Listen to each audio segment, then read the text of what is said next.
Hello बच्चों, biology knowledge series में मैं आज आपके साथ जो टॉपिक डिस्कस करने जा रहा हूँ, this is very interesting topic of biology. हम ह्यूमन बीइंग या लिविंग ऑर्गेनिज्म के बारे में जब भी इमेजिन करते हैं तो मेरे ब्रेन में जो स्पेशली चीज़ आती है, जब तक हम लोग एक दूसरे से इंटरैक्ट नहीं करते, जब तक अपनी फीलिंग शेयर नहीं करते, तब तक हमें ये फील नहीं होता कि हम लिविंग ऑर्गेनिज्म हैं। एनिमल्स और प्लांट में यही तो बेसिक डिफरेंस है। एनिमल्स में वो एक दूसरे के साथ कम्युनिकेट कर रहा है, और कम्युनिकेशन में भी सबसे बेस्ट कम्युनिकेशन आप जानते हो वर्बल फॉर्म में, नॉन वर्बल फॉर्म में किस में प्रेजेंट है? यस, ह्यूमन बीइंग में।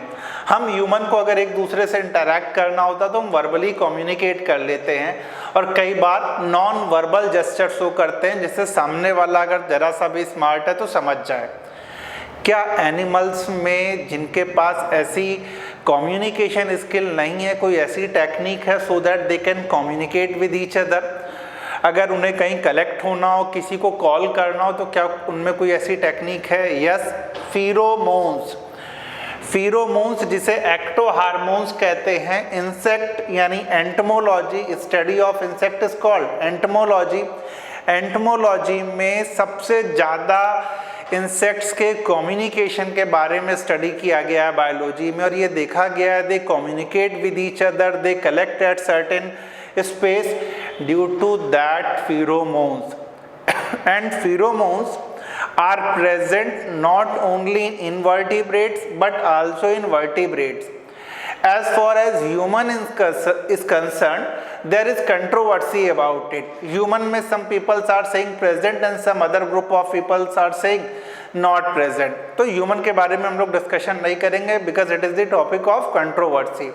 लेकिन अदर एनिमल्स में कन्फर्म है कि फेरोमोन्स या एक्टो हार्मोन्स प्रेजेंट होते हैं।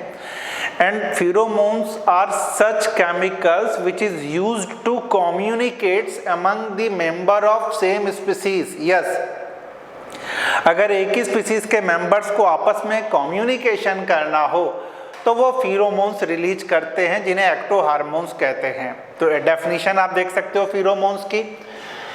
Pheromones or ectohormones are chemical information which are used for communication among conspecifics.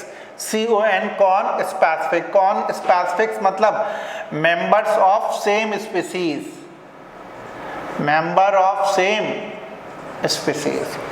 तो अगर सेम स्पीसीज के मेंबर्स को आपस में कम्युनिकेट करना हो, they release the chemical, they release the pheromone. इस फेरोमोन्स के बारे में they effect the mutual behaviour of the member of same species. एक ही स्पीसीज के मेंबर्स के बिहेवियर को ऑल्टर करते हैं। जैसे अगर हमारा मूड खराब हो ह्यूमन के बारे में, तो हमारे जो फैमिली मेंबर्स रहते हैं उनके बिहेवियर पे भी असर पड़ता है। अगर आपका मूड अच्छा है तो उनके बिहेवियर पे भी असर पड़ता है। जो रूममेट होंगे, हॉस्टल लाइफ लीड कर रहे होंगे, देखना अगर आपके रूममेट का मूड खराब है तो आपका भी दिन पूरा खराब होने वाला है। सेम एनिमल्स में जो केमिकल्स वो सिक्रीट करते हैं, उस केमिकल से जो सेम स्पीसीज के मेंबर्स हैं उनके म्यूचुअल बिहेवियर पे भी असर पड़ता है। वोलेटाइल इन नेचर, ये हार्मोन्स रिलीज होकर के, हार्मोन्स इन्हें कॉमनली कह रहे हैं, वैसे फेरोमोन्स है, ये फेरोमोन्स रिलीज होकर के वोलेटाइल है, एयर में स्प्रेड हो जाएगा परफ्यूम की तरह। सेम स्पीसीज के जो दूसरे मेंबर्स होंगे उनके पास नेजल एपिथेलियम में ज़्यादातर रिसेप्टर्स रहता है, इस केमिकल को रिकॉग्नाइज करेगा और उनके बिहेवियर में आप ऑल्टरेशन ऑब्जर्व करोगे। Next, the first discovered pheromone is bombykol. It is the first discovered pheromone and discovered in female silk moth. It alters the behavior of male silk moth. Male silk moth के behavior को alter करता है ये। यानी ये जो बॉम्बीकॉल है, ये बॉम्बीकॉल सेक्स हार्मोन की तरह यूज हो रहा है सिल्क मॉथ में, सेक्स हार्मोन की तरह। तो अलग अलग में सेक्स हार्मोन की तरह, अलार्म सिग्नल की तरह, एग्रीगेशन के फॉर्म में अलग अलग तरह का है।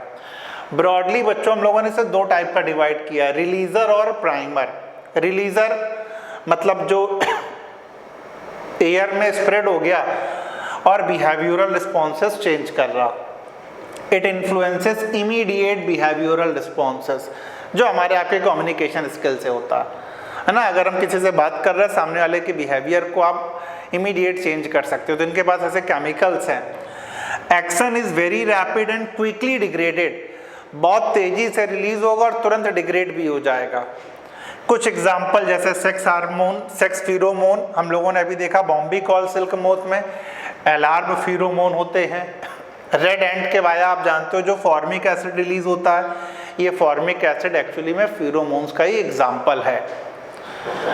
जो प्राइमर फीरोमोन है ये इन्फ्लुएंस करते मेनली डेवलपमेंटल इवेंट्स को, किस तरीके से उस ऑर्गेनिज्म का डेवलपमेंट हो रहा है।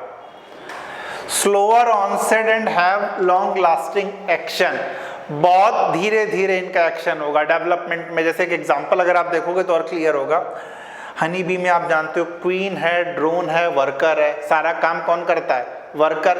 क्वीन बस खाली आज्ञा देती रहती है।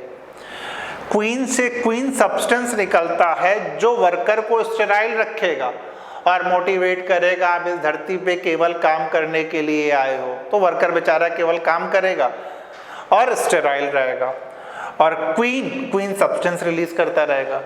तो इस तरीके से अगर आप देखोगे तो किस तरीके से क्वीन बिहेवियर को और परमानेंट चेंज ला रहा वर्कर में। This is the result of pheromone. तो फीरोमोन की स्टडी करके एनिमल्स के बिहेवियर की स्टडी करी जाती है, ये ट्रू है। ज़्यादातर इंसेक्ट में स्टडी करी गई है, लेकिन अदर एनिमल्स के बिहेवियर में भी स्टडी करी जा सकती है, मैमल्स में स्टडी करी गई है। सिर्फ ह्यूमन में भी बहुत ग्रुप ऑफ साइंटिस्ट बिलीव करते हैं कि प्रेजेंट है, और बहुत सारे लोग ये भी बिलीव करते हैं कि प्रेजेंट नहीं है। तो ह्यूमन से रिलेट करके कुछ भी हम लोग को डिस्कस नहीं करना चाहिए, कंट्रोवर्शियल टॉपिक है। लेकिन अदर एनिमल्स में फीरोमोन्स की स्टडी करके उनके बिहेवियर की स्टडी करी जाती है। And you know study of animal behaviour is called ethology. Rainy season में कभी कभी आप डॉग देखो बहुत ज़्यादा मतलब एग्रेसिव हो जाते हैं, रिजल्ट सिक्रीशन ऑफ फीरोमोन। फीरोमोन और हार्मोन में फंडामेंटल डिफरेंस है। हार्मोन्स इंडिविजुअल की बॉडी में रिलीज होगा और रिलीज होकर के हमारे फिजियोलॉजिकल एक्टिविटी को रेगुलेट करेगा। फीरोमोन्स रिलीज होकर के अदर मेंबर्स जो सेम स्पीसीज के हैं उन्हें इन्फ्लुएंस करेगा। फीरोमोन्स एयर के वाया स्प्रेड हो रहा है, हार्मोन्स ब्लड या लिम्फ के वाया स्प्रेड होता है। तो फंडामेंटल डिफरेंस है। फीरोमोन्स को हम लोग एक्टो हार्मोन कहते हैं क्योंकि एनवायरनमेंट के थ्रू बाहर ये एक्ट करता है, hormone with in the body act करता है। तो ऐसे कई फंडामेंटल डिफरेंसेस हैं। तो फीरोमोन्स या एक्टो हार्मोन के बारे में मैं बायोलॉजी के स्टूडेंट से तो मैं बेसिक पता होना चाहिए। So this is about it. बच्चों ये वीडियो कैसा लगा प्लीज़ कमेंट सेक्शन में लिखिएगा, और अगर आपको कोई अदर इंटरेस्टिंग फैक्ट्स जानना है बायो के बारे में तो प्लीज़ कमेंट सेक्शन में उसे भी मेंशन करिएगा। Thank you for watching me.